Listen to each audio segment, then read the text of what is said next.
And welcome back to the Part-Time Otaku Podcast. My name is Dave. My name's Grant.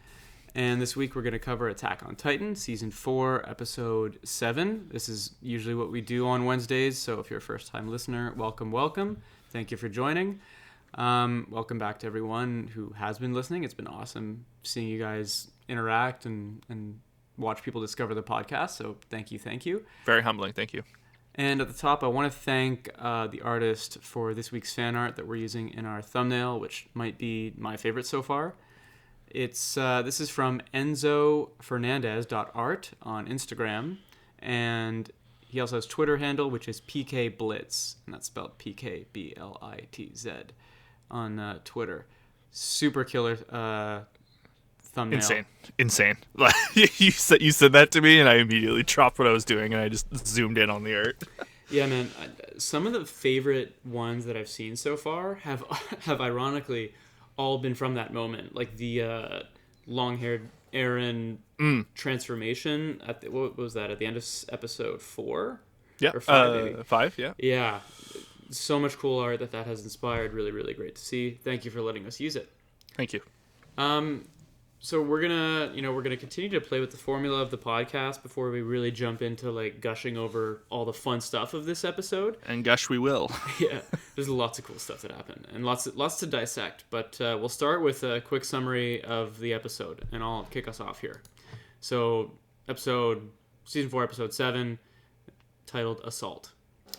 So the Scouts and Marley face off as the Beast, Cart, and Jaw Titans join the battle. Eren attempts to break the Warhammer Titan's shell with no success. The Warhammer Titan impales Eren, but eventually runs out of stamina.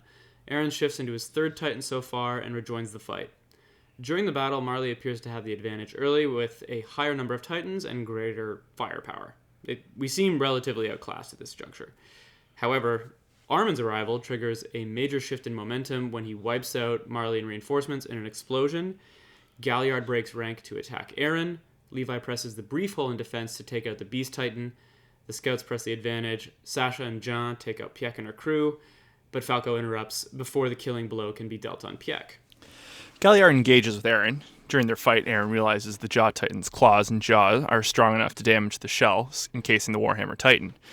The purpose of guiding lights are revealed when an airship carrying Hanj and Armin arrives to rescue the Scouts. Galliard goes for the airship, but his shift in focus is used against him when Mikasa cuts off his legs.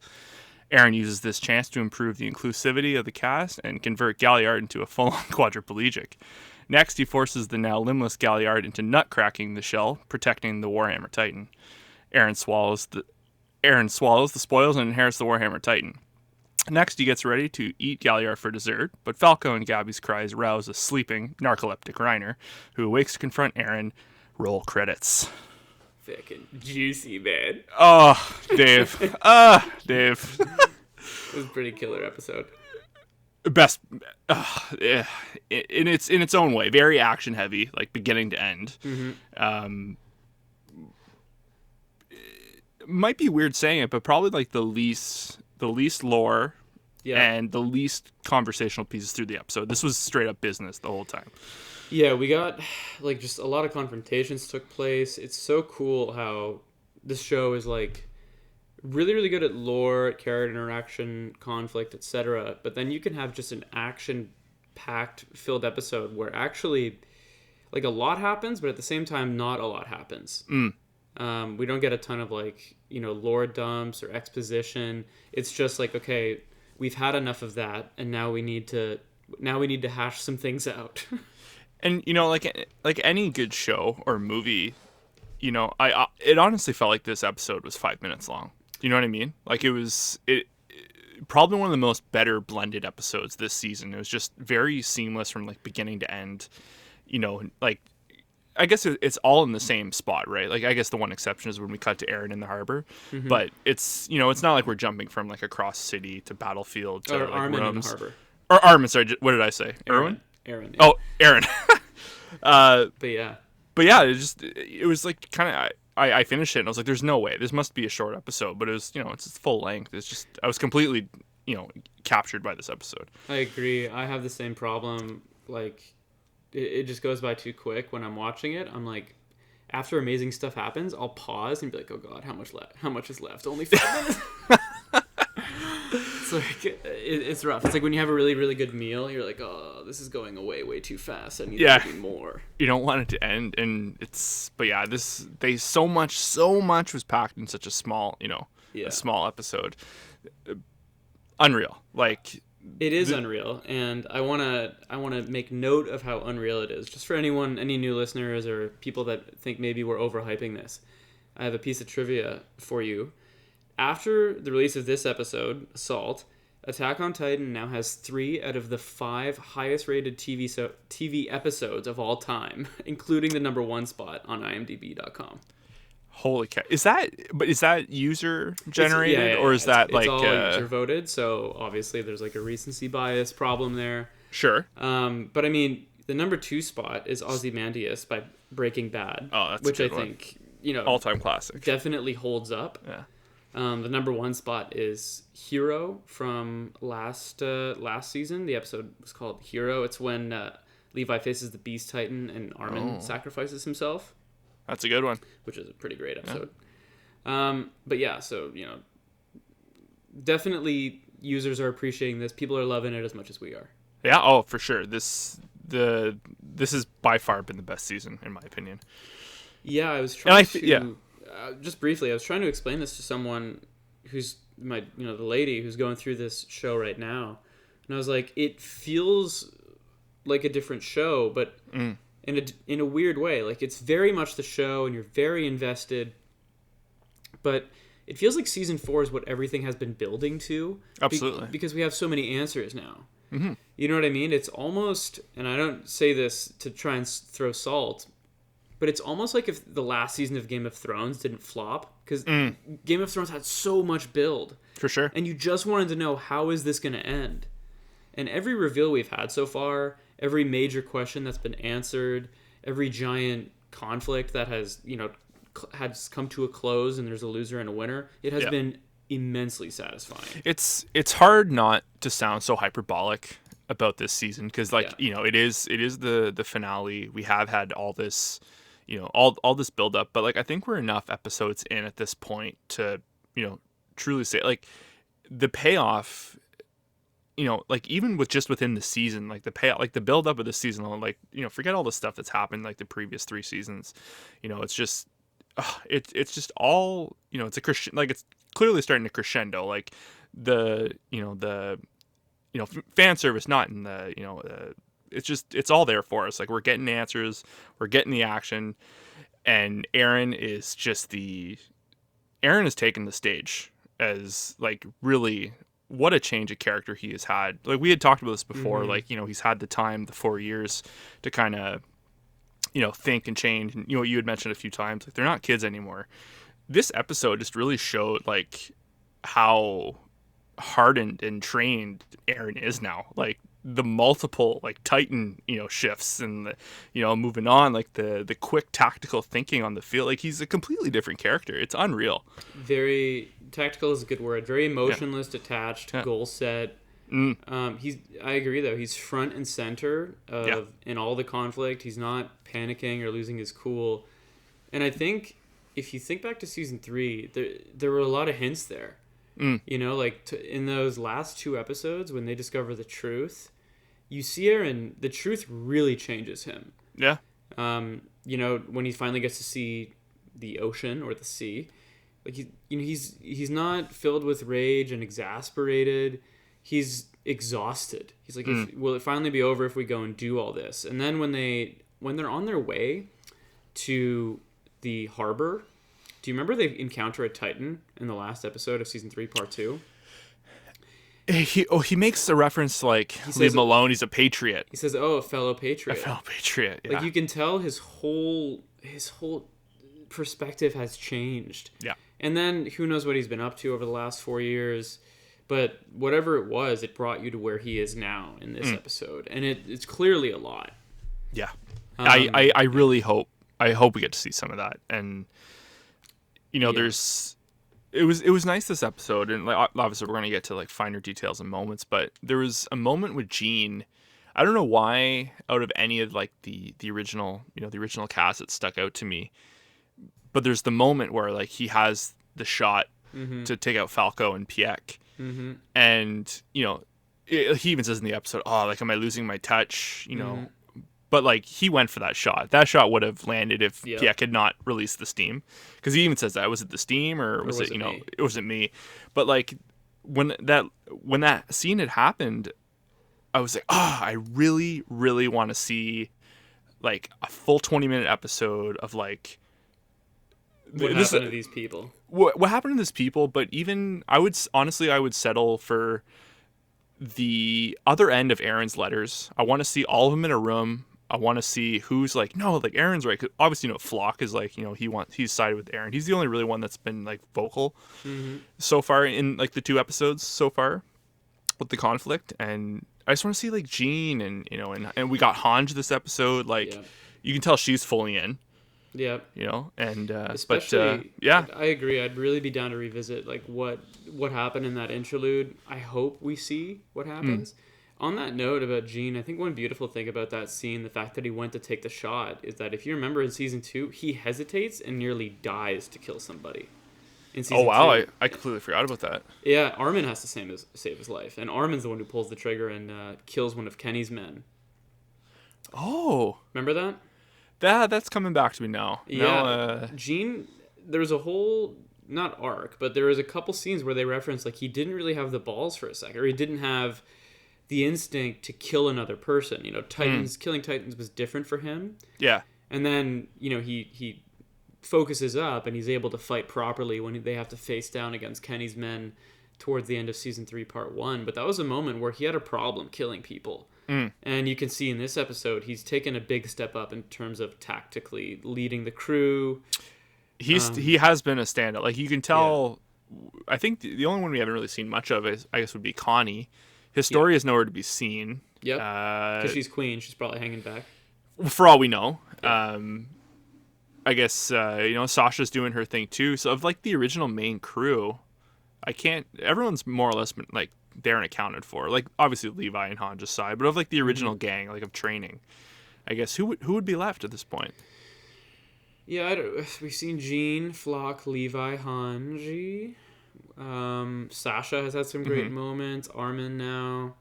I can't remember. Also, too, I don't think Armin was the one who trapped Pieck and Porco down that hole. Yeah, now that we've seen what he actually looks like. So who the hell was that? Was that just like a new... we had lots of new scouts in this episode. Lots of red shirts that bit the bullet. Maybe... I don't know who that was. I don't know what the deal was there. There was weird screen time and specific shots on that character to not be someone significant, I feel. Yeah, I was going to say, or it was Armin literally wearing a fake beard, but his whole body looks different. So yeah, like that was a very lanky character and like looked very stretched out. Kind of peculiar. Yeah. Okay, so... Anyways, yeah, let's get down to it. Yeah, the first thing, the episode opens and Reiner is having like a bad bout of narcolepsy, or he's having like a literal... You know what it reminded me of is Padme at the end of Star Wars. Okay. Spoiler alert for Star Wars Episode 3, Revenge of the Sith. The reason she dies at the end is she's simply lost the will to live. Do you remember that? Yeah, I do remember that. And I was like, what? Really? Like she's dying of a broken heart? Yeah, Falco gave us a little bit of exposition on that of, you should be healing. Unless he doesn't have the will to live. I was Which is an interesting, I'll accept that. But I kind of get it. It feels like, especially after seeing what Aaron did with his leg, like regenerating it on command, it feels like the Titan shifters, they do have command or some kind of, awareness, at least consciously or subconsciously, to heal themselves or, to influence their healing. So maybe if Reiner just didn't want to come back, maybe not maybe. I think that is what they were alluding to. At least I don't think he wanted to, and I think even obviously like this, the end of the episode, but I still don't think he wants to be present in this situation. I feel like it's been coaxed out of him a little bit. Like at the end of the day, like it's still not his decision, and I think that's just going to end disastrously for him. You know what I mean? Like Reiner is just a slave he's a slave to both sides. Yeah, I have a poor feeling or a bad feeling that, him taking his power back is not going to be like a good thing. It won't for be either side. Yeah, I won't be super happy because I don't even think he knows what he wants. He's just he's so split in two and messed up as a result of everything going on around him that he's had such little control over. Huge bummer. Yeah. How about the role reversal? Because the episode starts on Levi and co encircling Galliard. Yeah. Did you like that role reversal? Oh, it was Cart Titan shows up. Yeah, seeing them coming in from their angle of swooping in on him, and Piak is what a monster. Like the foresight on her to get the Panzer crew involved. It just goes to show that every Titan, whether it's like Marley or Parody, like they are monstrous. Like I know, no, pun intended. Like they're so unique on the battlefield. They have their pros and their cons, but like she is terrifying. Like in a combat perspective, like she was just literally was red dust half the episode. Kind of like Armin vibes, like very quick tactically. She's clearly got some intellect. If you remember, she's giving sound tactical advice to Galliard, who just wants to like charge. Trying. Yeah, that was pleading. I found that was pleading with him to like, because this kind of went back to what we were talking about last episode. Like he's never faced them, and the hubris was at play. Like right as the episode closed, like he thought he was all hot shit, and they kind of just swarmed him. And then she bails him out. And she's like, and she says that like, what's the rush? Like we have that, like, going back to Star Wars, like we have the higher ground here. They did, for a sec there, I was like, okay, how are we gonna get out of this? Yeah, and Galliard literally shot themselves in the foot.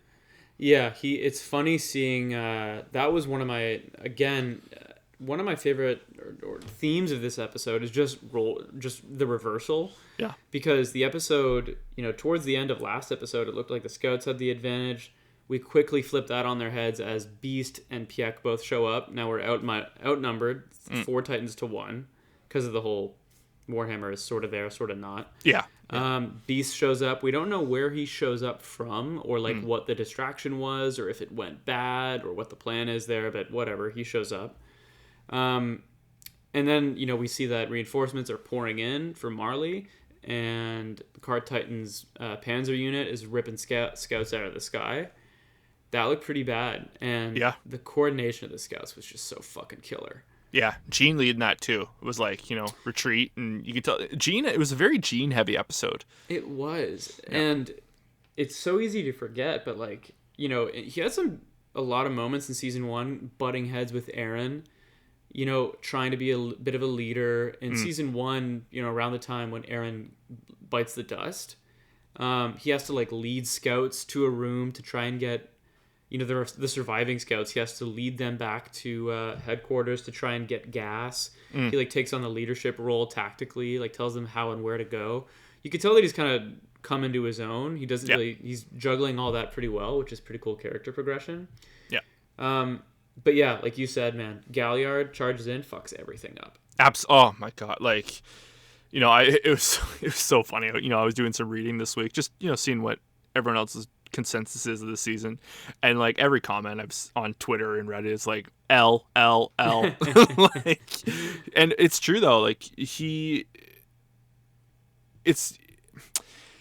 they really set him up for this moment too. Like in thinking back, like all the confrontations he's had with Reiner, and like it wasn't necessarily a bully thing. It could have just been, like just beef they had between the two of them. I think that's what they alluded to at first, but it just really goes to show like how out of touch of the situation he was, and he let his emotions get the better of there and just dove right in, and like, and the second he acted, the scouts were on him instantaneously. Mikasa made that read. You could absolutely. Yeah. You could tell they kind of had his number. But to be fair, I think the colossal explosion and the debut of Armin's Colossal Titan happens first, right?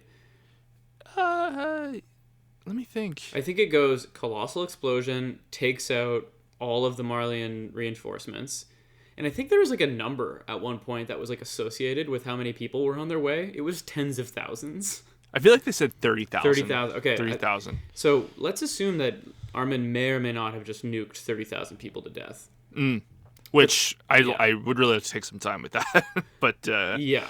And man, his dialogue too as he comes out. Bertold.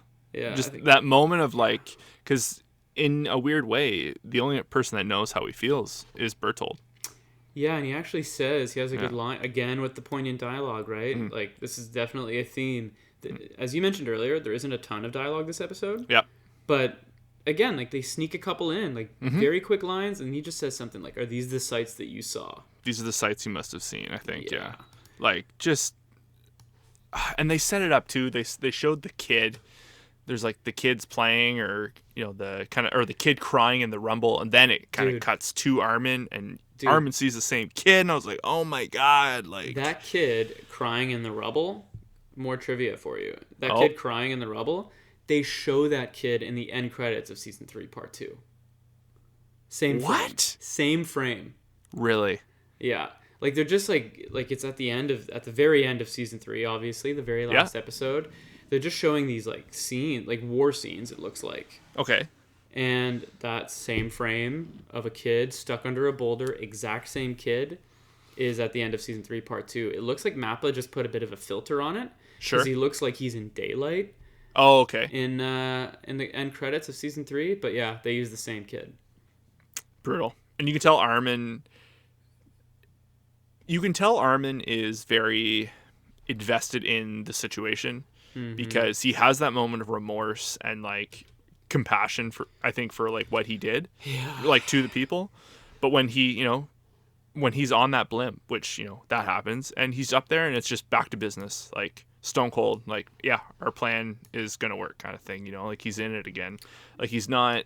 He let the moment be the moment. And I'm sure he'll be thinking about it for the rest of his life. But these characters have grown so much. Like.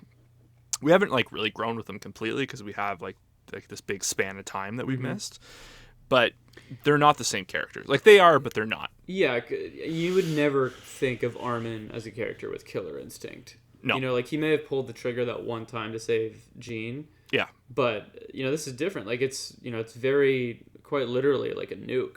Yeah, what I mean. He erases an entire part of the town and everybody in it, and lots of battleships full of.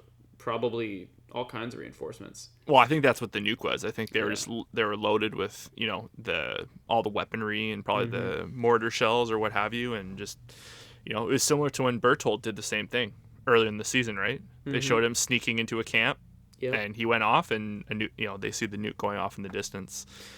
Also, the as far as I can tell and everything I've read, it looks like that is the only hand-drawn Titan in the whole episode, as they hand-drew no CG on the Colossal Titan. He looked fucking haunting. Which, yeah, he did. The red glow, too, the aftermath. Yeah. Brutal. But that sparks another reversal, which is what we were getting at, right? Armin goes boom, Galliard charges forward, and as this is happening, Piek realizes, like, oh shit, they're gonna move, and right as she's saying, here comes their attack, Levi takes out the beast. Yeah, and then her shortly afterwards. Yeah, I love. Go ahead. Well, and that's the thing too. There's a couple interesting things with the beast, which maybe we'll save that for a little later. But when, like, they are on top of all three of them. Like, I know you said Mikasa was like ready to go. Like, she read the situation, but like they hit all three of them almost simultaneously. Yep. That's the thing. Like. Everything's improvised at this point, right? Like, there's no plan for what's going on. There's like the general beats of what I'm assuming Hanji is doing up top there. It's tricky, right? It's hard to say how detailed the plan was, because they can't have pictured how everything would go. But it does feel like Levi having the grenades ready, being there the second attention shifts to take out the beast. Yeah, and Sasha just being there ready to take out. That may have just been like a good tactical decision. Sure. But it was really well coordinated. And that's the thing too, like Levi, one of the best shots in the episode is, the Beast Titans, like kind of like walking, towards like the arena. Yeah. And it's just like Levi with his back to him. Yeah. And just kind of like, looking at the time, right? Yeah. And that's the thing too, there's a couple of spooky things the Beast Titan said. Yeah. Hit me up here. I have some questions. So the Aaron Yeager is not our enemy thing, that wasn't surprising. Because he said as much. Like, he said, like, Aaron, like, I'm going to come and rescue. That was last season. So we know there's some, like, maybe some brotherly allegiance there at play. But he makes us such a specific, and it seemed a little like force fed, but he makes a specific reference to Levi, you're running out of time. Cuts to Levi looking at a watch. Yeah, so I think there's something weird here. Yeah. And a lot of it is from this episode. Sure. But some of it is not. So one is, like, we know that Zeke got distracted and sent to the front. Yeah. We know he's smart because he's, appears to be relatively intelligent. So he goes and gets distracted. We're not shown what he does at the front or how he comes to his senses or if he was, like, briefly incapacitated and then worked it out. Yeah. He just disappears. And then he just reappears. And then there's this whole you're running out of time with Levi. Like, is this just awkward or is there something weird going on? Also, we're not shown at all. Death. We're not shown the death. Yeah. It was like super killer and super savage by Levi. I loved it. Just on him. On him. No bullshit. No, like, fun, I would have, of course, loved like a sick fight scene, but because this wasn't really a fight, it was an assassination. Absolutely. And then Levi goes in with the finishing with the grenade, which is killer. It was just all smoke, though. Like, are you trying to tell me you're not going to show that? Yeah, and then the other weird thing, and this could be a reach, but hear me out, is like back in episode 2 or something, 3, when we first meet Aaron, he's playing with a baseball, and it's like, why bother showing this frame of a baseball? And the only character that has any kind of even remote attachment to baseball is the Beast Titan from Perching the Perfect Game. He's made a ton of jokes about it. I'm not saying that Zeke is working with the Scouts. I think it's not the craziest thing in the world, but I think there's more here. I don't think he's dead. Because you and I don't think he's dead at all, for sure. Like, whether he's incapacitated or I would say incapacitated for sure. But there was the episode in episode 2 of this season where like he sits down with all the rest of the warriors, and he's aware that he's being listened in on. Mm-hmm. So we kind of just chalk that up as to like I think you and I had some theories, but like either like they know the warriors aren't trusted and all their conversations aren't they're considered public as far as they're concerned, or the Marley government is concerned. But I don't know. I'm actually kind of thinking Zeke might be up to something. I got a weird theory and offshoot. Okay. It seems random, but hear me out. Yeah. You know how Aaron connected the dots of he was able to use the Founding Titan coordinate abilities when he touched Dina Fritz at the end of season 2? Sure. And he connects the dots being like, oh, like, I can't say this because what would the military do to Historia? Because she's of royal blood. But Aaron knows that Zeke is of royal blood as well because of their Zeke's mother. Yeah. What if part of the plan is to take him back alive as prisoner, keep him alive, and keep him there for Aaron to use as some kind of conduit against his will or allowingly. Yeah. Maybe they've reached some kind of understanding. I don't know. I think there's something there. I for sure we're going to come back to that, but I find that surprising that Levi would play ball with that. Same. Because now that I'm saying it now, or now that we're talking about it, what I just thought of is, what if this is the Scouts trying to have some leverage over Aaron? Yeah. Aaron's looks like Aaron's trying to collect the Titan. Gotta catch them all. You gotta catch them all, and this could be their way of keeping the Beast Titan away from Aaron. It's an interesting thought too, because it's hard to say if they're all acting as a unified unit right now. Probably not. Because I can't imagine Levi is going to willingly let Zeke go after what he did to Irwin. There's no way. And all the Scouts, yeah. But, that's an interesting. So I think we both agree Zeke's death or the attack on him is suspect. Mm-hmm. Yo, piece of sick trivia for you, bud. Hit me. Not trivia, a detail. Okay, Levi takes him out and throws the grenade in, right? Sure. As he lands, he throws one of his blades into Zeke's face so that his other hand can grab the grenade. Okay. He's in the exact same pose as the statue of Helos in that moment. Oh, wow. Like, Levi is the real Helos, is kind of like the wink there, because he actually did just take out a fucking Titan. Holy shit. Isn't that neat? That's a good pick. I don't think it necessarily, like, means anything. Sure. I think it's just a neat little detail that if you go back and look at the statue of Helos from the theater production, it's in the exact same pose. Well, if there's anything we've learned this season, they're doing a lot of visual storytelling. Yeah, big time. Yeah, little details. Little stuff. That's really cool. Fucking loved that one. I gotta check that. I gotta go back and watch that.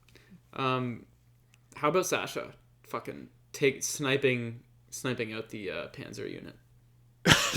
Sasha is in her element. Like, just it was actually kind of like, it sounds weird to say, but it was kind of nice to seeing like Piak working in harmony with like the Panzer unit. You can tell, like, because there's that moment where I don't think it's definitely not Jean. It's just like, one of the scouts comes down in with a thunder spear, and the Galliard comes swooping in and snatches him away, and like, pretty brutal. Probably one of the most brutal things in the episode, when he just throws the body and you can see it crumple on the roof as it like kind of makes contact. Yeah. But like, the team is like all like oh, like, Porco, like, thank you, like they're working as a unit, and you can tell in like a like a 30-second scene, it really shows that like they have worked as a unit before. It was like genuine chemistry between like her and her unit. It's the exact same of what we're seeing the scouts do. Yeah. You know what I mean? They're quick thinking, coordination. They're just like on each other's pulse. Yeah. Yeah, her and Galliard working together, the Panzer unit.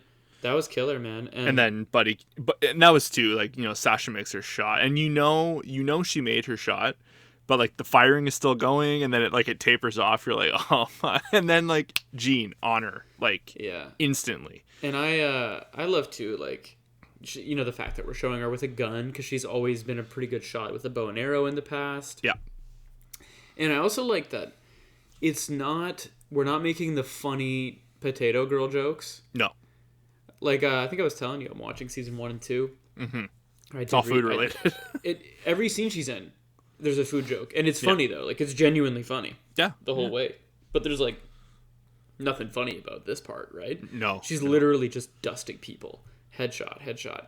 Also, a detail, like a little personal detail that was neat, was in the guy that she killed, in his Panzer dome, whatever you want to call it, his compartment, there were pictures of him and the rest of the Panzer unit on the inside. Oh, kind of like how you would get in, like, in those World War II movies like Fury, they all have when pictures. They're in the tank. Yeah. Yeah, exactly like that. She killed a real human being. That's what it is. It's real war. They're not just killing Titans anymore. And they're not just killing thugs. Like, it's not like Kenny's crew, where like they were more or less gangsters, like 2-bit gangsters. Yeah, kind of the embodiments of the bad guys. This is much more complex. Very complex. And the season has been really almost perfect at showing like the complexity of war and like both sides. Like, it's hard. It's hard to watch like a war movie and be like, oh, you know what? I bet those Nazis, they got it pretty rough. It's exactly. I totally agree. It's hard to root for the other side when it's like a World War II epic. Saving Private Ryan. No one's wondering about like the plight of the other side. Yeah, no, not at all. Like, it's, and like, obviously, like, I have my bias because we've had all this history with the rest of the characters, but like when Piek gets like thrown, she goes down from the top, the building and down into like the alley, and I'm like, fuck. Like, for me, it was that scene. It was the scene of, Gene comes in and he actually says, "This is for last time." And I had to think about that. I was like, what has he got against her? Has he even met her? But if you remember, end of season 3, Piek is the one that rescues Reiner. Literally out of Jean's hands. Oh, they've met before in Paradis. Jean was there with Hanji, and they had Reiner captive. Okay. And this was after Zeke got diced up by Levi, and they're trying to make their exit. And they had Reiner captive, and Piek. Oh, when they're back in the city. Yes. Okay. Yeah, and I remember now. Yeah, she lunges at Hanj. Jean gets her out of the way, but she manages to rescue Reiner out of there. So I'm thinking that's what he meant by "this is for last time" as he goes in for the kill. But for me, dude, you mentioned like her falling between the buildings was sad, which it was. Yeah. But for me, it was all of the Panzer Unit people yelling for each other. Oh, yeah, that was pretty visceral. And then fire. Piek saying "you guys" and the fire from behind her coming in an explosion. Yeah. One of the most beautifully animated sequences that they've done. For that sure. was so well done. Like it's crazy seeing an explosion that way because it's like from inside almost. Mm-hmm. You see it come up behind her neck.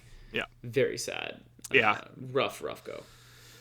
And you know what? We spent like 30 seconds with these guys across 2 episodes. You feel for them. Like, it's brutal. Like, it's this show, man. What do you think, do you think she bleeds out? Because it seems like, Gabby and co are saying, like, they're not known for their toughness. She's not regenerating quick enough. At first I was like, okay, well, are they going to make Falco eat her or Gabby eat her or somebody just to keep hold of the cart? Or do you think she's a casualty? It's hard to say. I feel like if they were going to ice her like that, she wouldn't have made it out. Maybe she has... I don't know. I don't think Piek's out for the count. I for sure don't think Galliard is either. Like, I think the end of the episode kind of, it's like I said last week. Like, Reiner's definitely in a little, bit of irony. Reiner's going to be the one saving Galliard's ass. Yeah. Yeah, that seems like it's going to end up being a good prediction. But, yeah, like, I don't know. I'm not too sure about Piek. I did think in that scene where like Gabby and Falco are kind of like over her body, and also great McGath episode. He had some good moments, like a weirdly fatherly moment with Falco. Right, I forgot about that. Yeah, okay. like it's Falco's trying to like report, and McGath is like cutting him off. Like, are you all right? Like, like, how are you doing? Like, are you okay? It wasn't like where you've been.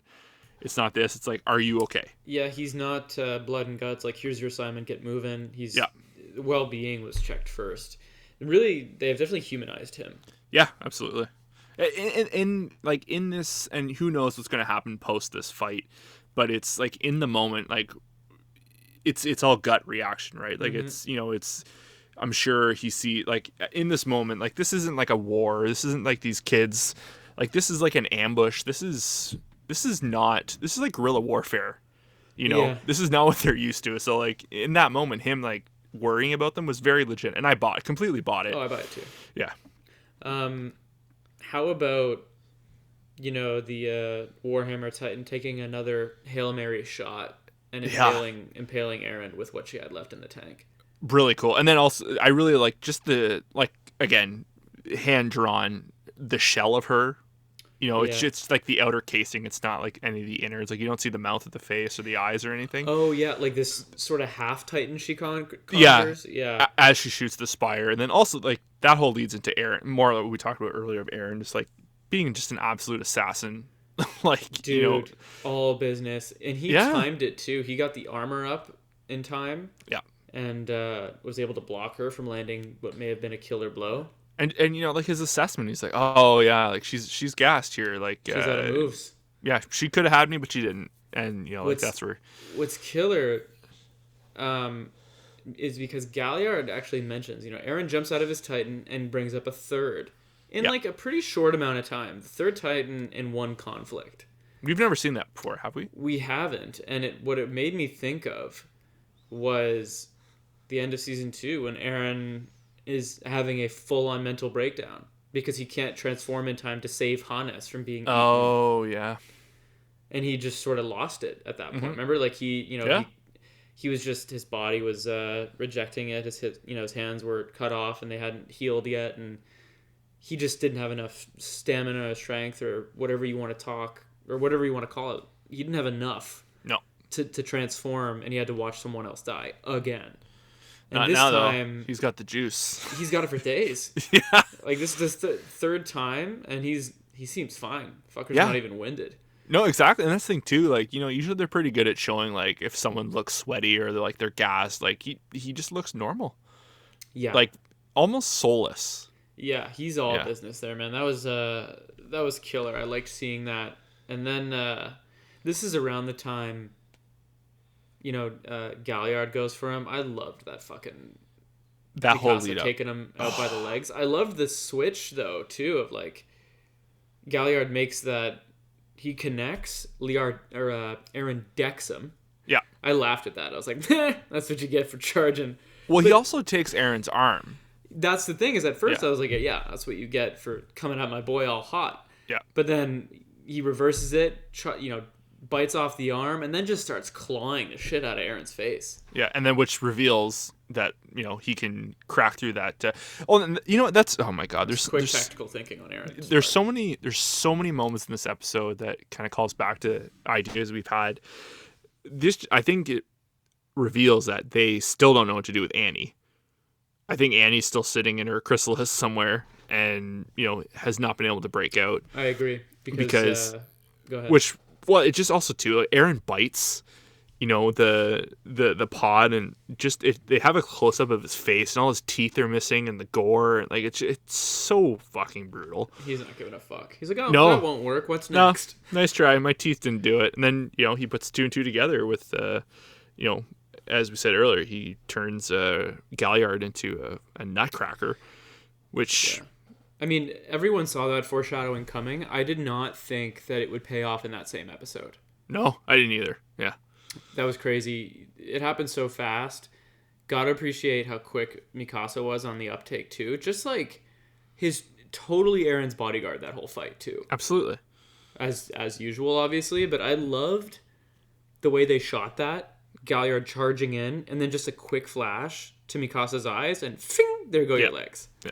And then Aaron too, like ripping off his arm and both his arms, and that was visceral, very visceral. Like when he rips the first one off, he literally just like doesn't think about it, just throws the arm, and it crashes into a building, and like they don't like close up on the arm or anything like that, but like it's in the wide shot, and you can just see it, and it just like don't need this.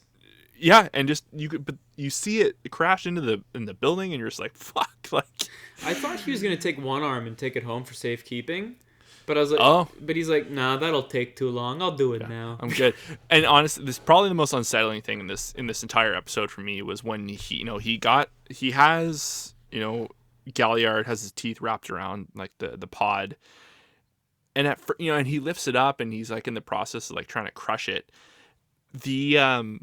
He just had his mouth open, and I was like, oh, like is he like roaring right now? And there's like a weird audio thing, but like from the get go, he was like, I'm waiting for the juice, like it was just something. Oh, that's what that was. And I caught it on my second watch, and I was like, oh, that's weird. Like, is some audio missing? Like, I really thought there was something weird about that, and then I was like, oh, he knows this is gonna work, and he's just waiting for it. Okay, see, that's such a great take. I didn't see that coming at all. I was like, I thought that was a weird direction choice, like, because it did work in that there was no music and no roars, and all you heard was Galliard kind of pleading for Aaron to stop. Yeah. Which was no doubt effective and haunting and like super sad. Even if you don't like Galliard, you can definitely that's a rough position to be in. Mm-hmm. But I thought, like, man, Aaron should be roaring, or there should be music. Like, these shots of Aaron's face are too weird when they're silent. But it makes a lot of sense if his mouth is sitting open because he's waiting to waiting to swallow her down. He's waiting to feed. It was like, I said this last week. Like, he's fully animalistic. Like he's completely operating on a like instinct level at this point. We had joked about it going ultra instinct, but it's like, what, like he's so in the moment in like these past 3 episodes. Like even when he was sitting down with Reiner, like having the conversation, it was very like reactive, like we had also mentioned too, like maybe it was like kind of into the theatric, in the whole overall theme of like theatrics, but like he was like, he was improvising, he was like yes-anding with, Reiner and kind of like what Willie would say, and it would, cue him to lead into something. Like he's Aaron, man, like he's been very unsettling. Super honestly. Unsettling, and I don't often think about voice acting, but it's hard not to give props here because absolutely, because we've listened to this kid yell his head off for so many years, and like this very restrained performance, obviously like that all comes from the character, but the voice actor is nailing it. Mm-hmm. He's so restrained. It's like you said, it's unsettling. Yeah. Another unsettling thing is like, you know, it. We barely have time to process that blow, and the way he starts bashing Galliard's face in to get ready to eat him. I don't know why he just didn't go for the kill. That is my nitpick of this episode. That was theatric. Yeah, mine too is like, okay, I get it. We have to get the next time on Dragon Ball Z moment. Yeah, for sure. But like, you know, he probably didn't need to do that. And it really doesn't seem like he's relishing combat and making people suffer these days. He's very objective oriented, so I don't think he would have taken the time to do that. Sure. And he was, seconds from biting down and grabbing another one. I don't think that made a ton of sense, but I get it. It's like a creative liberty. It sure. needs it for the purpose of storytelling, so fine, I'll allow it. They've set it up. They have to have Reiner save Galliard. Yeah. That's what that was. I'm very curious what happens to these three Titans that are in really bad shape. To Piek, Galliard, and Reiner. It feels like at any moment they could go. Zeke's a question mark. It is good to know that Eren 100% has the Warhammer Titan. Yeah. Also, going back a little bit, when he drinks the blood of just like the shot of his eye, like kind of doing like a little pulse. Yeah. When he swallows the dilation of the pupil. Yeah, the dilation of the pupil. I was just like, ooh, that was chilling. That was really good. That was well drawn. I love that. It also makes me curious, like, is he going to have control over all of her abilities now? He's, like, relatively mastered the armor ability already. Like, Jesus Christ, are they going to have to worry about that? The assumption would be there'd have to be a learning curve, or, and for a moment, too, I had wondered if maybe Galliard might have gotten some of the blood, too. At the angle, I don't think so, because he kind of, like, was holding him like a siphon, like he was doing a fucking beer bong or something. Yeah. But, the old beer bong Galliard. Poor guy. Put on a shirt. But no, and then this leads to Reiner, the screams of Gabby and Falco. That was a lot. I had to turn the TV down for that. I had to turn it down too. That was genuinely annoying, but I think that was. It was the point came across. It feels like Reiner was finally getting some REM sleep. Yeah. And they were like the worst snooze alarm clock on the planet. Yeah, and you can tell he's just like, leave me alone. Like, ready to die. Yeah. Just let me check out. Yeah. This definitely feels like he's going to be on his last legs here. Well, and that's the thing too, because we get the reveal of Reiner. Yeah. Of the Armored Titan. He looks significantly different. I wonder what's going on there. Yeah. Is that him like not being able to fully form into the Titan because he's weakened, or is this like a whole new did he evolve? Yeah, I think it's a sign of weakness. I don't think it's a sign of evolution. Just based on, it feels like he took some damage in the Eren explosion, and especially the fact that he was unconscious and he had like generated sort of a fort just Falco, to save Falco. So it feels like he's in some trouble. I don't think this is a good sign if you're him. Yeah. Before we end that episode, there's a couple things I'm curious about. The main one is, the Zeppelin comes in. Yeah. Oh, yeah. We kind of skipped over that. We see Hanj and we see Armin. I love like the note. We learned that this was Armin's plan. Yeah. Obviously. Very Erwin. Yeah, very Erwin-like, very Gamble-ish like. Did Erwin possess you? Yeah, that's fucking killer. I loved that. That like that tip of the cap and to all the history. Yeah. But the guy. And I could be way off, but the guy piloting the Zeppelin, the black guy. That must be our first time seeing him. He's in Marley or Gear. Okay, so this is my question. Yeah, I think Hanj calls him Onya Capone. I think it's his name. Okay. I was gonna propose: is this just a new character, or is this maybe one of perhaps many insiders that they've converted, like Marleyan sympathizers or inside intel that might be working against Marley from the inside? That was when I saw the uniform. That was the first thing I thought of. Like this, probably a defector of some sort. Yeah. Did we maybe? I was like, I don't know if we I don't recognize him at all. Yeah, and I was like, did our crew learn how to fly Zeppelins real quick, or what's the deal? Oh man, you know what that just made me think of? Is that all of those fun conversations of Armin talking about how he can't wait to be in the sea. And the first time we see him in the sea, he's committing a mass murder. Yeah, ruined it for himself. That's a rough go. But also too that it shows like what they were doing with the lights. Yep, love that. Yeah, that love was little detail. Again, feels like an Armin plan, like little detail. Yeah. And then so this Anya Capone guy. I wonder where he comes from. I'm sure. I feel like we're going to get more.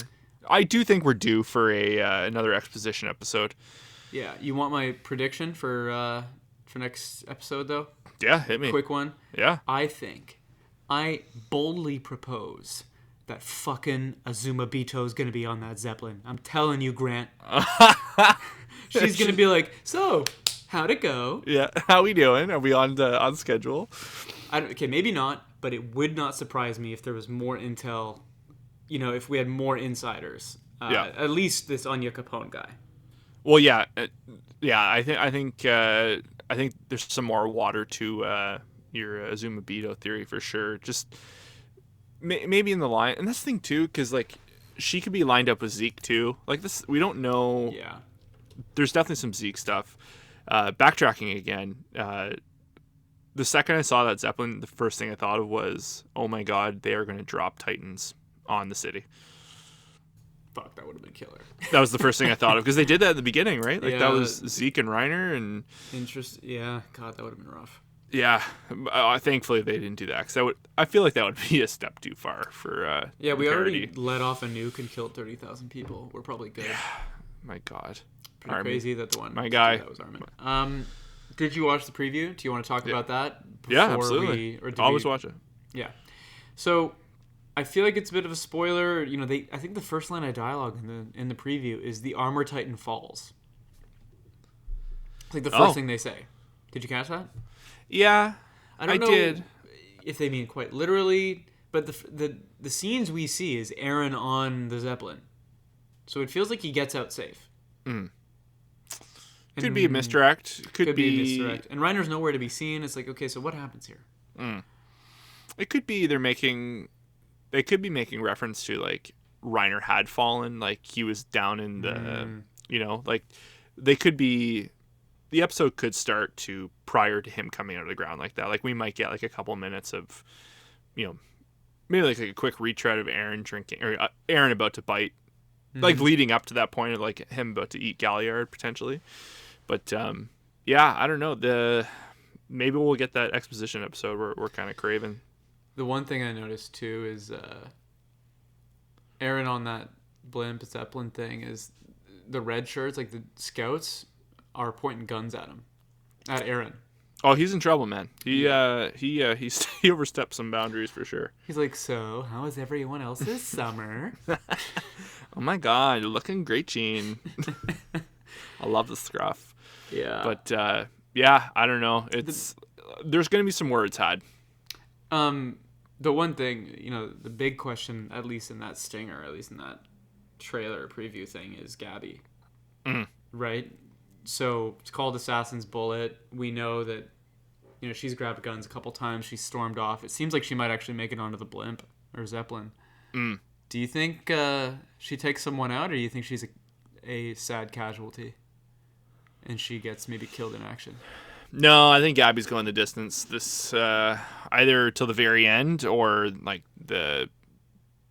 she survives. I think Gabby is so persistent, very Eren-like. Yeah. I don't think she's gonna. I think she's there to kill Eren. She's not gonna kill Eren. My theory is Mikasa. Yeah, Mikasa, Armin, Levi, or even see Sasha. Yeah, I don't say Levi going down. I think we're gonna get another Levi Zeke moment. Yeah. That's the problem. Any and everybody on that. On that ship or Zeppelin is fair game, especially now that there's guns and modern warfare and all she has to do is point and shoot. That's rough because but so many people on that side just paid the ultimate price and just got dusted. If the scouts don't make it out with any major casualties, that would be surprising. So it feels like somebody might be right. It's Attack on Titan, Dave. There is, I know. I'd be sad if Mikasa got shot. I would be too. I'd be crushed. Like she's, But especially too, like her going out, if she does catch one, her going out on the terms she's with Aaron, I think would be pretty devastating. God, you're right about that. Like even I don't think it would be Army. I think Army's safe. He's already been wasted, so like, I think he's got. Well, you never know. That's the show, man. Like, it's everyone's kind of safe, but everyone's kind of unsafe. It's all is fair in love and war. Something like that. Yeah, absolutely. It's a rough one. Okay. Are we good? I think so. Yeah. Okay. Thank you guys for listening. As we mentioned last week, we've been looking at analytics and stuff, and it looks like it is more than just our girlfriends listening to this podcast. And our goal was for one person that isn't directly related to us or dating us to listen, and it seems like there's quite a bit more than that. So mission accomplished. We are thrilled. Yes, thank you that you're listening. It feels like we're growing every week, and that's awesome. So tune in again next week. We're going to continue on this Wednesday upload schedule. You all know how this works, right? If you want this to keep going, comment, like, share, subscribe, just keep listening. And otherwise, we'll see you next week. Right on. See you guys later. Cheers.